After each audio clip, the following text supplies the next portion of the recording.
यह गाथा है बुंदेलखंड की उस वीर भूमि की जहाँ धरती वीरों के खून से सींची जाती थी और जहाँ शूरवीर अपनी मातृभूमि के लिए प्राण न्यौछावर करने को सदा तैयार रहते थे। यह कहानी है उसी भूमि पर जन्मे दो महाबलियों की, जिनके नाम से दुश्मनों के दिल में खौफ पसर जाता था। वे थे आल्हा और उदल। इनकी वीरता का गान आज भी बुंदेलखंड की हवाओं में गूंजता है। यह वह काल था जब दिल्ली की गद्दी पर महाराज पृथ्वीराज चौहान का राज्य था। चारों ओर के कई छोटे बड़े राजाओं ने उनकी अधीनता स्वीकार कर ली थी, लेकिन कन्नौज के राजा जयचंद और कालिंजर के चंदेल नरेश राजा परमाल ने पृथ्वीराज चौहान के सामने अपना सिर नहीं झुकाया था। करीब 1140 ईस्वी के आसपास राजा परमाल का विवाह उरई के राजा वासुदेव की पुत्री मल्हना से हुआ। मल्हना की दो छोटी बहनें देवलदे और तिलका थीं, जिनका विवाह राजा परमाल के दो वीर भाई जैसे सेनापति दक्षराज और वत्सराज के साथ संपन्न हुआ। इस विवाह से रानी मल्हना इतनी प्रसन्न हुई कि उन्होंने देवलदे और दक्षराज के लिए दहपुरवा में और तिलका और वत्सराज के लिए सिरसा में शानदार महलों का निर्माण करवाया। इसी दौरान राजा परमाल ने महोबा को अपनी राजधानी घोषित किया और चंदेल राज्य को एक नई पहचान दी। उसी पुण्य भूमि पर लगभग एक ही समय में 5 वीर योद्धाओं ने जन्म लिया, जिन्हें महोबा के पंचवीर के नाम से जाना गया। इनमें महारानी मल्हना की कोख से जन्मे राजकुमार का नाम ब्रह्म कुमार रखा गया। वहीं राजपुरोहित के घर एक वीर बालक ढेबा का जन्म हुआ। ढेबा न केवल एक वीर योद्धा था, बल्कि ज्योतिष में भी निपुण था। बुंदेलखंड में आज भी ये गीत गाए जाते हैं। मीत विपत्तियां के ढेबा है, ऐसो मीत मिलन को ना ही। इसका अर्थ है कि विपत्ति के सच्चे साथी ढेबा है और ढेबा जैसे मित्र आसानी से नहीं मिलते। ढेबा को विपत्ति का साथी कहा गया है, जिसने हर मुश्किल घड़ी में अपने मित्रों का साथ निभाया। वहीं सिरसा में तिलका ने मलखान नामक एक पुत्र को जन्म दिया। कहते हैं कि मलखान का शरीर वज्र के समान कठोर था और युद्ध भूमि में वह अपने स्थान पर अडिग रहकर शत्रुओं का सामना करता था। उनके लिए लोक गीतों में ऐसा कहा गया है, पांव पिछाड़ी दैन न जाने, जंघा टैक लड़े मलखान। इसका मतलब है कि मलखान युद्ध में कभी पीछे नहीं हटते थे और अपनी जांघों को टेक कर लड़ते थे। इधर दहपुरवा में देवलदे ने भी एक पुत्र को जन्म दिया, जिसका नाम आल्हा रखा गया। आल्हा के जन्म के बाद देवलदे एक बार फिर गर्भवती हुई, लेकिन उसी समय मांडवगढ़ के राजा बघेल ने महोबा पर आक्रमण कर दिया। इस आक्रमण के लिए कोई तैयार नहीं था। राजा बघेल ने चंदेल नरेश राजा परमाल के साढ़ू भाई दक्षराज और वत्सराज को बंदी बनाकर मांडवगढ़ ले गया। उसकी क्रूरता यहीं खत्म नहीं हुई। उसने उन दोनों भाइयों का वध कर उनके सिरों को बरगद के पेड़ पर लटका दिया। आज भी लोक गाथाओं में इसे गाया जाता है। टंगी खपड़ियां है बरगद पर, बरखा सहे शीत और घाम, और आधी रतियां की बेला में पुकार लेती है आल्हा को नाम। राजा परमाल के साढ़ू की मृत्यु के कुछ ही महीनों बाद उदल का जन्म हुआ। आज भी लोग अपने लोक गीतों में कहते हैं, जा दिन जन्म भवा उदल कै, धरती ढंसी 2.5 हाथ। मतलब जिस दिन उदल ने जन्म लिया, धरती उनकी ताकत से 2.5 हाथ ढंस गई। लेकिन उनकी माता देवलदे इस प्रसव के बाद बहुत व्यथित और दुखी थीं। वह अपने पति की मृत्यु का कारण उदल को मान रही थी, क्योंकि उनके पति की मृत्यु उदल के पेट में आने के 3 महीने बाद ही हो गई थी। देवलदे ने उदल को अपनी गोद में लेने से मना कर दिया। उन्होंने कहा, यह मेरे कुल का नाशक है। यह सुनकर मल्हना ने देवलदे को समझाने की कोशिश की और बोली, एक माँ होकर तुम अपने बेटे को ऐसे कैसे कह सकती हो? इस बालक का इसमें क्या दोष है कि उसके जन्म के पहले ही उसके पिता का अंत हो गया? नियति ने इसे कठिन राहों के लिए चुना है, लेकिन यह बालक हमारे कुल की शान को बढ़ाएगा और अपने पिता की मृत्यु का प्रतिशोध अवश्य लेगा। फिर भी देवलदे ने उदल को स्वीकार नहीं किया, जिसके बाद मल्हना ने उदल को अपनी गोद में लिया और कहा, आज से मैं इसकी माँ हूँ। कहते हैं धर्म की माता है मल्हने, जो उदल को लियो बचाए। कुछ समय बाद राजा परमाल ने महोबा के 5 वीर आल्हा, उदल, मलखान, ब्रह्म और ढेबा को एक साथ शिक्षा दी और उन्हें शस्त्र और रण कौशल सिखाया। ये सभी अपनी किशोरावस्था में पहुंचते ही पूरे राज्य में अपनी बहादुरी के लिए प्रसिद्ध हो गए। इन 5 में से उदल के शौर्य से राजा परमाल बहुत प्रभावित हुए। एक दिन राज दरबार में उदल की बहादुरी की चर्चा हो रही थी कि तभी आल्हा और उदल के मामा माहिल, ये नाम याद रखिएगा, ये शकुनी मामा से भी एक लेवल ऊपर के मामा हैं, दरबार में पहुंचे। माहिल ने उदल की वीरता का मजाक उड़ाते हुए कहा, क्षमा करें महाराज, उदल तो एक साधारण सिपाही है। अगर उसमें इतनी वीरता होती तो मांडवगढ़ में उसके पिता का सिर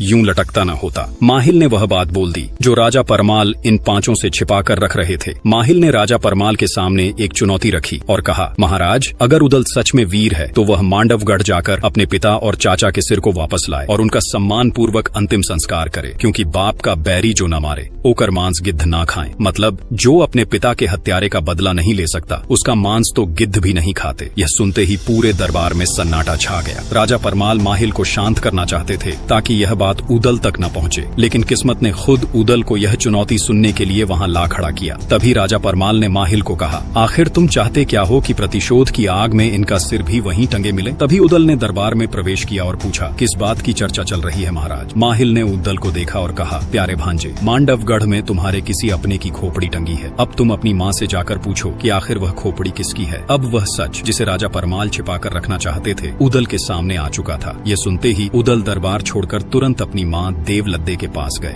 और अपनी माँ देवलद्दे के पास जाकर उदल ने पूछा, माँ सच सच बताओ कि हमारे कुल के किस पूर्वज का सिर मांडवगढ़ में लटका है। देवलद्दे यह सुनकर पहले हिचकिचाई और बोली, मैं नहीं जानती ऐसी किसी खोपड़ी को। और वह उदल को शांत करने की कोशिश करने लगी, लेकिन उदल का क्रोध शांत नहीं हुआ। उनकी आंखों में प्रतिशोध की ज्वाला स्पष्ट दिखाई दे रही थी। अंततः देवलद्दे ने उदल से कह ही दिया, टंगी खोपड़ियां बाप चचा की, मांडवगढ़ बरगद की डार, आधी रथिया की बेला में खोपड़ी कहे पुकार पुकार, कहवा आल्हा कहवा उदल, कहवा मलखे लड़ते लाल, बच के आना मांडवगढ़ में राज बघेल जीवता काल। अरे बेटा अभी उम्र है बारी भोरी, खेलो खाओ दूध और भात, चढ़े जवानी तब वाहन पर, तब जाके बघेल को मार। मतलब मांडवगढ़ के बरगद पर टंगी खपड़ियां तेरे पिता और चाचा की है। आधी रात में वे पुकारते हैं, कहाँ है मेरा बेटा आल्हा, कहाँ है मेरा पुत्र उदल। आगे देवलद्दे ने उदल को युद्ध से रोकने की कोशिश करते हुए कहा, अभी तेरी उम्र दूध भात खाने की है, जब तू जवान होगा तभी तुझे इस प्रतिशोध का अधिकार मिलेगा। तभी उदल ने दृढ़ता से उत्तर दिया, माँ शत्रु से बदला लेने के लिए उम्र नहीं देखी जाती। अभिमन्यु ने कम उम्र में चक्रव्यूह तोड़ा था और लवकुश ने बाल्यावस्था में ही पराक्रमी श्रीराम को चुनौती दी थी। देवलद्दे उदल की यह दलील सुनकर चुप हो गई। उन्हें समझ में आ गया कि उनके पुत्र के मन में प्रतिशोध की आग धधक रही है, जिसे रोक पाना अब असंभव है। फिर वह उदल को मल्हना के पास ले गई, क्योंकि मल्हना राजमाता अर्थात धर्म माता थी। देवलद्दे ने सोचा कि उदल अपने धर्म माता की बात को नहीं टालेगा। देवलद्दे अपनी बहन मल्हना के कमरे में जाते ही उनके चरणों में गिर पड़ी, लेकिन मल्हना को पहले से ही यह बात पता चल गई थी कि उदल को अपने पिता और चाचा का रहस्य पता चल गया है और अब उदल युद्ध में जाने की इच्छा प्रकट कर रहा है। इसलिए मल्हना ने देवलद्दे को सहारा देकर उठाया और अपने पास बिठाया। फिर उन्होंने उदल की ओर देखा और बोली, हमारे पुत्र ने अपने जीवन में पहली बार युद्ध में जाने की इच्छा प्रकट की है। देवलद्दे, हमें उसे रोकना नहीं चाहिए। यह सुनते ही उदल का दिल खुशी से भर गया और वह गर्व से उठ खड़ा हुआ। लेकिन तभी राजमाता मल्हना ने उदल से कहा, देखो उदल, इस संसार में जितने दिन के लिए जो आया है उसे वह दिन कोई भी नहीं छीन सकता, मगर बेटा यह याद रहे, शत्रु चाहे कुछ भी करे, तुम हमेशा धर्म का पालन करना। मल्हना ने उदल को धर्म युद्ध के आदर्श सिखाए। वह बोली, बेटा कभी किसी से भयभीत मत होना, जो व्यक्ति शरण में आ जाए उसकी रक्षा करना, बालक वृद्ध और नारी पर हाथ न उठाना, यदि शत्रु के पास हथियार न हो तो उस पर कभी भी प्रहार न करना और भागते हुए शत्रु का पीछा कर उसकी हत्या न करना। हथियार का प्रयोग सदा धर्म के मार्ग पर ही करना। उदल ने राजमाता के उपदेशों को अपने हृदय में संजोया और फिर वो राजा परमाल से युद्ध की अनुमति लेने पहुंचे। फिर जैसे ही उदल ने राजा परमाल से युद्ध की बात की, राजा परमाल उन्हें मांडवगढ़ के दुर्ग की कठिनाइयों के बारे में बताने लगे। वे कहे कि देखो उदल, मांडवगढ़ दुर्ग लोहे की दीवारों से घिरा है और चारों ओर गहरी खाई है। खाई के चारों तरफ बबूल के घने जंगल हैं। इसे भेदना आसान नहीं है और तुम्हारी आयु भी अभी बहुत छोटी है। तभी उदल ने गर्व से उत्तर दिया, क्षत्रिय का जीवन लंबा होना भी नहीं चाहिए महाराज। 12 बरस लौ कुकर जीवय, 16 लौ जिये सियार, बरस 18 क्षत्रिय जीवय, आगे जीवय को धिक्कार। मतलब 12 बरस कुत्ता जीता है, 16 साल सियार, और क्षत्रिय का जीवन यदि 18 वर्ष से अधिक हो जाए तो वह धिक्कार का पात्र है। यह सुनकर राजा परमाल ने कहा, सिर्फ पराक्रम से कुछ नहीं होता बेटे उदल, बुद्धि का भी प्रयोग करना चाहिए। पराक्रम के साथ बुद्धि का संतुलन विजय का मार्ग आसान बना सकता है। तभी उदल बोले, रणभूमि में 2 ही परिणाम होते हैं महाराज, वीर गति या विजय। ये सुनते ही पूरा दरबार जोश से भर गया और सभी लोग उदल की बातों से सहमत हो गए। तब यह देख राजा परमाल ने भी उदल को युद्ध लड़ने की अनुमति दे दी। महाराज से युद्ध की अनुमति लेकर उदल ने अपने चारों वीर भाइयों को बुलाया और सबने मिलकर मांडवगढ़ पर विजय प्राप्त करने की योजना बनाने में जुट गए। तभी मलखान ने कहा, हमें पहले दुर्ग की जानकारी प्राप्त करनी चाहिए, क्योंकि ऐसे ही हमला करना खतरनाक हो सकता है। आल्हा ने सहमति जताते हुए कहा, हाँ मलखान सही कह रहा है, दुर्ग की संरचना और उसमें प्रवेश के मार्ग जानना आवश्यक है।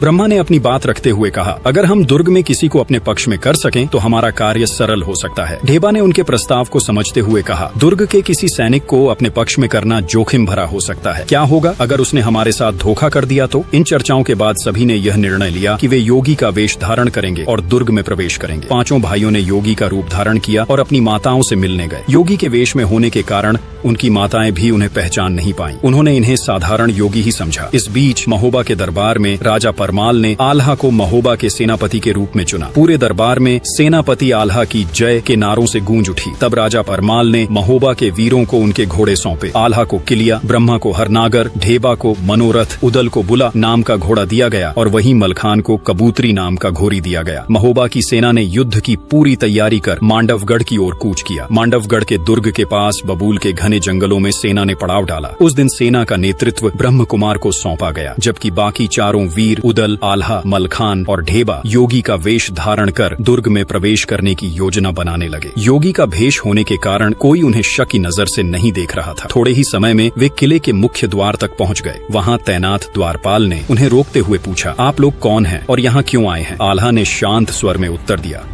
हम हिमालय से सन्यासी हैं और दक्षिण के हिंद महासागर तक की यात्रा कर रहे हैं। राह में आपका नगर आ गया तो हमने सोचा कि इस पवित्र स्थान में रुककर थोड़ा विश्राम कर लें। द्वारपाल ने संदेह भरी नजरों से चारों की ओर देखा और पूछा, यहाँ कितने दिनों तक रुकने का इरादा है? तभी मलखान मुस्कुराए और बोले, यदि सन्यासी को यह पता होता कि वह कितने दिन रुकेगा तो फिर वह सन्यासी कैसे होता? हमारा मन होगा तो महीनों ठहरेंगे, नहीं तो क्षण भर में आगे बढ़ जाएंगे। द्वारपाल ने उनकी बात पर विश्वास करते हुए उन्हें नगर में प्रवेश करने दिया। किले के अंदर प्रवेश करते ही उदल की दृष्टि वट वृक्ष पर पड़ी, जहाँ 2 कटे हुए सिर टंगे हुए थे। वे दक्षराज और वत्सराज के सिर थे। ये दृश्य देख उदल का मन व्याकुल हो उठा। द्वारपाल उसकी व्याकुलता को पहचानते हुए बोला, अरे छोटे बाबा जी, इन खोपड़ियों को देखकर विचलित मत होइए। हमारे नगर में और भी सुंदर दृश्य हैं, आप उनका आनंद लीजिए। आल्हा ने स्थिति को संभालते हुए कहा, स्वामी उदल, एक सन्यासी को इस प्रकार की घटनाओं से विचलित नहीं होना चाहिए। मृत्यु तो जीवन का अंतिम सत्य है। उन्होंने उदल को शांत किया और कहा, धैर्य रखो भाई, समय आने पर हर प्रश्न का उत्तर मिलेगा। तब उदल ने स्वयं को संभाला और फिर चारों आगे बढ़ गए। चारों वीर फिर अपनी योजना के अनुसार किले के भीतर बढ़े। किले में प्रवेश करने के बाद वे सभी योगी के वेश में रानी कुशला के कक्ष में पहुंचे। रानी कुशला ने उनका आदर सत्कार किया और उनसे भजन प्रस्तुत करने का अनुरोध किया। आल्हा ने अपनी ढलियां उठाई, मलखान ने मृदंग, ढेबा ने बांसुरी और उदल ने अपने मधुर स्वर में गायन आरंभ किया। उनके दिव्य संगीत से समा बंध गया। रानी कुशला उनके भजन में इतनी खो गईं कि जैसे समय थम सा गया हो। उनकी आंखों में योगियों के प्रति आदर झलकने लगा। भजन समाप्त होते ही रानी कुशला ने उन्हें मोतियों से भरी एक थाली भेंट में दी। आल्हा ने थाली में पड़े मोतियों को उत्सुकता से देखते हुए कहा, माता, ये किस वृक्ष के पुष्प हैं? कितने अद्भुत हैं। रानी कुशला मुस्कुराई और बोली, स्वामी जी, यह मोती हैं जो सागर में पाए जाते हैं। ये अनमोल हैं, ये हमारे राजमहल की शोभा बढ़ाते हैं। तब आल्हा ने विनम्रता से उत्तर दिया, माता, हम सन्यासियों का जीवन साधना और भजन का है। मोतियों से हमारा क्या प्रयोजन? इन्हें आप ही रख लें। हमारा धन तो बस भगवान का नाम और लोगों का प्रेम है। रानी कुशला योगियों की इस सरलता और त्याग से अत्यधिक प्रभावित हुई। उनकी आंखों में आदर और श्रद्धा झलकने लगी। वह बोली, हमारे राजमहल में कई संत महात्मा आते हैं, किंतु आप लोगों से मिलकर ऐसा लगा जैसे सच्चे योगियों का दर्शन हो गया है। बताइए और क्या सेवा कर सकती हूँ? आल्हा ने विनम्रता से निवेदन किया, माता, आपका आतिथ्य और सम्मान अपार है। यदि आप अनुमति दें तो हम दुर्ग की परिक्रमा करना चाहेंगे। यहाँ का इतिहास और भव्यता हमारी साधना को और प्रेरणा देगा। रानी कुशला ने तुरंत अपनी पुत्री विजयसेना को बुलाया और आदेश दिया, पुत्री, इन महान संतों को पूरे दुर्ग का भ्रमण कराओ और इन्हें यहाँ की हर विशेषता दिखाओ। इस प्रकार वीरों ने मांडवगढ़ दुर्ग में प्रवेश करने की पहली जीत प्राप्त की। रानी कुशला का आदेश मानते हुए विजयसेना योगियों को दुर्ग दिखाने निकल पड़ी। विजयसेना बड़ी सावधानी से उन्हें दुर्ग का प्रत्येक कोना दिखा रही थी, लेकिन जैसे ही वे दुर्ग की गुप्त सुरंग के पास पहुंची, राजकुमारी के मन में द्वंद्व उत्पन्न हो गया। वह सोचने लगी, क्या इन योगियों को सुरंग दिखाना ठीक होगा? एक तरफ उनकी माँ का आदेश था कि दुर्ग की पूरी परिक्रमा कराई जाए, तो दूसरी तरफ राज्य की सुरक्षा का प्रश्न था। वह उदल के नजदीक ही चल रही थी। जैसे ही वह यह सोच रही थी कि क्या करें, तभी पास चलते हुए उदल ने राजकुमारी के चेहरे के भाव पढ़ लिए। वह समझ गए कि राजकुमारी कुछ छिपा रही है। तभी उदल ने दृढ़ स्वर में कहा, अलख निरंजन, हमें झांत हो रहा है कि आप हमसे कुछ छिपा रही हैं। राजकुमारी, आपकी माता का आदेश है कि आप हमें पूरा दुर्ग का भ्रमण करवाएं। यदि आप हमें पूरा दुर्ग नहीं दिखाएंगी तो यह आपके राज परिवार के लिए उचित नहीं होगा। हम सन्यासी हैं, हम श्राप दे देंगे। तब राजकुमारी विजयसेना क्रोध में बोली, तुम सन्यासी नहीं, तुम सब पाखंडी हो, भोगी हो। तुम सिर्फ राजमाता को ही अपने इस योगी भेष से बेवकूफ बना सकते हो, मुझे नहीं। मैं जानती हूँ तुम कौन हो, तुम महोबा के वीर उदल हो। राजकुमारी की यह बात सुनकर सभी हैरान रह गए, मानो उनके पैरों तले से जमीन खिसक गई। तभी उदल ने भी चकित होकर पूछा, राजकुमारी, आपने मुझे कैसे पहचाना? तब राजकुमारी विजयसेना ने कहा, याद करो, जब तुम सिरोंज के महाराज की बेटी के विवाह के समय बारातियों में शामिल थे, तुम्हारी वीरता की कहानियां उस समय प्रसिद्ध हो चुकी थी। तुम केसरिया वस्त्र धारण किए हुए बेदला घोड़े पर सवार होकर आगे बढ़ रहे थे। तभी मेरी सहेलियों ने मुझे बताया था कि तुम महोबा के वीर उदल हो। फिर विजयसेना ने गंभीर स्वर में कहा, लेकिन मुझे यह समझ नहीं आता कि इतने बड़े महान योद्धा को कायरता का यह नाटक क्यों करना पड़ रहा है। ये कहते ही विजयसेना ने अपनी प्रचंड तलवार निकाल ली। तभी उदल ने शांत स्वर में कहा, राजकुमारी, यह कायरता नहीं है। आपके पिता ने छल से हमारे पिता और चाचा की हत्या की और उनकी खोपड़ियां इस दुर्ग के वट वृक्ष में टांग दी। जब तक हम उनका प्रतिशोध नहीं लेंगे, न हमारी आत्मा को शांति मिलेगी, न उनकी आत्मा को। आप चाहें तो यह बात अपने पिता को जाकर बता सकती हैं। हम भागने वाले नहीं हैं, लेकिन प्रतिशोध जरूर लेंगे। तब राजकुमारी विजयसेना ने दृढ़ता से उत्तर दिया, यह सही है कि मेरे पिता ने अधर्म किया, परंतु मैं इसे स्वीकार नहीं कर सकती कि तुम छल का सहारा लो। ये कहते हुए राजकुमारी ने उदल के सामने तलवार खींच दी। वह पूरी ताकत से उदल पर वार कर रही थी, लेकिन उदल सिर्फ बचाव कर रहे थे, क्योंकि राजमाता मल्हना ने उन्हें आदेश दिया था कि स्त्री पर कभी शस्त्र नहीं उठाना। उदल केवल अपनी तलवार से वार रोक रहे थे, लेकिन राजकुमारी पूरी ताकत से प्रहार कर रही थी। यह देख आल्हा, मलखान और ढेबा सभी बेबाक रह गए। थोड़ी देर बाद राजकुमारी थककर बेहोश हो गई। तब सभी ने राजकुमारी के मुंह पर पानी के छींटे मारे। जब वह होश में आई तो उसका अभिमान समाप्त हो चुका था। उसने कहा, उदल, तुम्हारे बारे में जो सुना था, तुम उससे कहीं अधिक वीर और धर्मप्रिय हो। तुम्हारी वीरता को प्रणाम। मैं स्वीकार करती हूँ कि मेरे पिता ने तुम्हारे पिता के साथ अधर्म किया था, इसलिए मैं भी अब इस युद्ध में तुम्हारा साथ दूंगी। फिर उसने आगे कहा, यह जो दीवार है, इसके पीछे एक गुप्त सुरंग है। यह सुरंग यहाँ से निकलकर बबुरी वन में जाती है। यह दुर्ग इतना सुरक्षित है कि किसी और मार्ग से यहाँ प्रवेश करना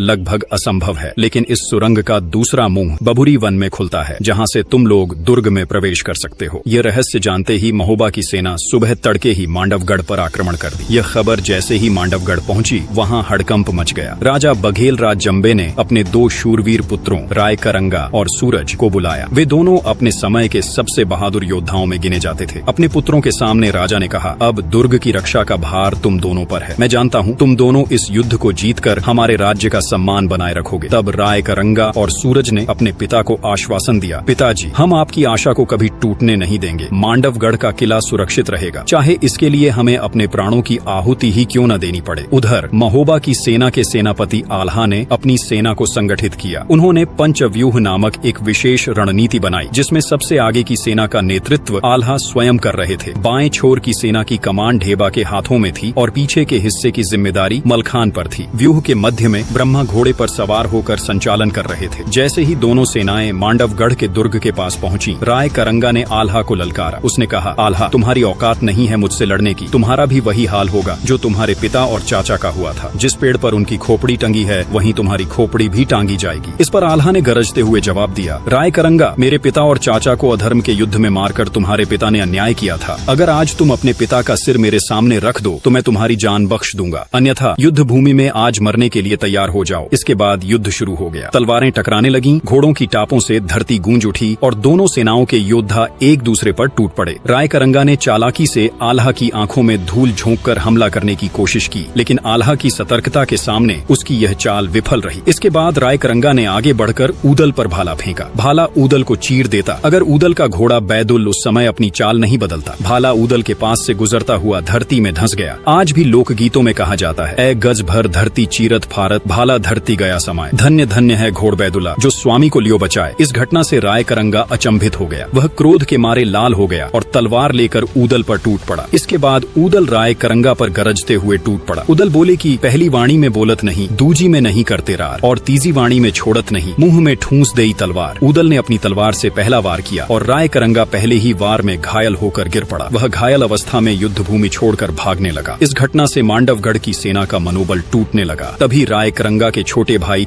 सूरज ने सेना की बागडोर संभाली और आल्हा को ललकारते हुए कहा, आल्हा, इतने सैनिकों की जान गंवाने से क्या फायदा, आओ हम दोनों द्वंद्व युद्ध करें। इस युद्ध का फैसला हमारी ही लड़ाई से हो जाएगा। तभी आल्हा ने जवाब दिया, अगर मैं तुमसे लड़ूंगा तो दुनिया कहेगी कि आल्हा ने एक बच्चे को हराया। तुम्हारे लिए तो मेरा भाई ऊदल ही काफी है। आल्हा के आदेश पर ऊदल सूरज से द्वंद्व युद्ध के लिए तैयार हो गया। दोनों ने तलवारें निकाल ली और एक दूसरे पर जोरदार वार करने लगे। उनकी लड़ाई इतनी तीव्र थी कि तलवारों की टकराहट से आग की चिंगारियां निकल रही थीं। दोनों वीर अपनी पूरी शक्ति और कौशल के साथ युद्ध कर रहे थे। यह घमासान लड़ाई शाम तक चलती रही। सूरज ढलने के बाद आल्हा ने युद्ध रोकने का आदेश दिया। उन्होंने कहा, युद्ध में वीरता महत्वपूर्ण है, लेकिन सूरज ढलने के बाद योद्धाओं का युद्ध धर्म के विरुद्ध है। तब दोनों सेनाएं अपने अपने शिविरों में लौट गईं। आज का युद्ध बिना किसी निर्णायक नतीजे के समाप्त हो गया। फिर अगले दिन सूरज की पहली किरण जैसे ही क्षितिज पर फैली, युद्ध का बिगुल फिर से बज उठा। मांडवगढ़ की विशाल सेना अपने सेनापति राय करंगा के नेतृत्व में पूरी तरह तैयार थी। राय करंगा अब पूरी तरह स्वस्थ हो चुका था और उसने सेना की बागडोर फिर से अपने हाथ में ले ली थी। दूसरी ओर महोबा के रणबांकुरे आल्हा, उदल, मलखान, ढेबा और ब्रह्मा पूरी वीरता के साथ अपने मोर्चे पर डटे थे। युद्ध आरंभ होते ही तलवारें म्यान से निकल पड़ी और दोनों सेनाओं ने गर्जना करते हुए एक दूसरे पर धावा बोल दिया। हर तरफ खून की धाराएं बहने लगी और भूमि रक्त से लाल हो गई। आज भी लोक गीतों में यह प्रसिद्ध है, भुजा बहादुर फड़कन लागे, नाचन लगे मुच्छ के बाल, कट कट मुंड गिरे खेतन में, उठ उठ रुंड करे तकरार। वीरता और बलिदान का नृत्य युद्ध भूमि पर अपने चरम पर था। योद्धाओं की भुजाएं तलवारें चलाते हुए थकने का नाम नहीं ले रही थी। दोनों सेनाओं के बीच लड़ाई जारी थी, लेकिन जीत किसी की ओर झुकती नहीं दिख रही थी। तब आल्हा ने उद्दल को रायकरंगा के सामने जाकर लड़ने का आदेश दिया। उद्दल ने जैसे ही रणभूमि में कदम बढ़ाया, रायकरंगा यह देख चकित रह गया, क्योंकि पिछले दिन वह उद्दल के एक ही वार से घायल होकर युद्ध मैदान छोड़कर भाग गया था। आज उसने अपनी तलवार खींचते हुए गरज कर कहा, आजा उद्दल, आज तेरा अंत निश्चित है। रायकरंगा अपनी तलवार के प्रहारों से उद्दल पर लगातार हमला करता रहा, लेकिन उद्दल उसकी हर चालाकी को समझ चुका था। वह रायकरंगा को किसी भी हाल में थका देना चाहता था। उद्दल उसकी हर चाल को बड़ी चतुराई से विफल करते हुए खुद को बचाता रहा। जैसे ही रायकरंगा धीमा पड़ने लगा, उद्दल ने अपनी तलवार से एक जोरदार वार किया और रायकरंगा का सिर उसके धड़ से अलग कर दिया। रायकरंगा की मृत्यु ने मांडवगढ़ की सेना का मनोबल तोड़ दिया। वे रणभूमि छोड़कर भागने लगे। सूरज ढलने को था, लेकिन उस दिन का निर्णायक पल शाम से पहले ही बीत चुका था। महोबा की सेना ने उस रात अपने विजय का जय घोष किया, लेकिन आल्हा और उद्दल से ईर्ष्या करने वाला उनका मामा माहिल युद्ध की झूठी खबरों के साथ राजा परमाल के दरबार में पहुंच गया। वहां उसने झूठी अफवाह फैला दी कि आल्हा और उद्दल युद्ध में मारे जा चुके हैं, उनके सिरों को काटकर फेंक दिए गया है। यह सुनते ही देवलदे और मल्हना शोक में डूब गई। पूरा महल शोकाकुल हो गया। तभी एक दूत महल में प्रवेश कर रायकरंगा का कटा हुआ सिर थाली में रखकर राजा परमाल के सामने प्रस्तुत किया। यह देखते ही माहिल का झूठ पकड़ा गया। तब माहिल डर कर महल से भाग गया। उसका षड्यंत्र एक बार फिर सफल नहीं हो पाया। इधर अगले ही दिन महोबा की सेना ने मांडवगढ़ के किले पर फिर से हमला कर दिया। उस दिन राजा जंबे ने अपने सेनापति सूरज को युद्ध में भेजा, लेकिन सूरज युद्ध की पहली घड़ी में ही मलखान के हाथों मारा गया। अब महोबा की सेना को रोकने वाला कोई नहीं था। तब महोबा की सेना ने किले को चारों तरफ से घेर लिया। यह खबर मिलते ही राजा जंबे भयभीत हो उठा। उसने सहजो जोगिन को बुलाया। सहजो जोगिन, जो काली शक्तियों की उपासक और तंत्र मंत्र की ज्ञानी थी, राजा जंबे के सामने उपस्थित हुई। राजा ने कहा, जोगिन, कुछ ऐसा करो कि यह युद्ध बिना मैं लड़े ही जीत जाऊं। सहजो ने राजा जंबे को आश्वासन दिया और बोली, महाराज, मेरी सिद्धियों के सामने कोई वीर टिक नहीं सकता, और यह तो केवल छोटे बालक हैं। ऐसा कहा जाता है कि सहजो ने अपनी तंत्र शक्तियों से उद्दल को भेड़ में बदल दिया और उसे गुरु झिलमिल की मढ़ी में बांध दिया। उद्दल के गायब होने पर आल्हा चिंतित हो गए। उन्होंने उसकी खोज में अपने लोगों को भेजा, लेकिन कोई भी उद्दल का पता नहीं लगा सका। तभी बाबा गोरखनाथ ने अपनी दिव्य दृष्टि से आल्हा को पूरी घटना के बारे में बताया। गुरु गोरखनाथ के कहने पर आल्हा ने मलखान और ब्रह्मा को गुरु झिलमिल की कुटिया में भेजा। दोनों ने वहाँ योगियों का भेष धारण किया और भजन गाना शुरू कर दिया। उनके मधुर स्वरों से प्रसन्न होकर गुरु झिलमिल ने कहा, वरदान मांगो वत्स। तभी ब्रह्मा ने निवेदन किया, गुरुदेव, सहजो जोगिन ने हमारे भाई उद्दल को भेड़ बना दिया है और उसे आपकी मढ़ी में बांध दिया है। कृपया उसे उसकी असली अवस्था में लौटा दें। गुरु झिलमिल ने हंसते हुए कहा, बस इतनी सी बात। फिर उन्होंने अपनी सिद्धियों का प्रयोग किया और उद्दल को फिर से मनुष्य बना दिया। अब उद्दल के लौटते ही महोबा की सेना ने मांडवगढ़ के किले पर जोरदार हमला कर दिया। किले का मुख्य द्वार तोड़ दिया गया। महोबा के रणबांकुरों ने दुर्ग के हर कोने में दुश्मन सेना का सफाया कर दिया, लेकिन जब वे महल के अंदर पहुंचे तो राजा जंबे कहीं दिखाई नहीं दिए।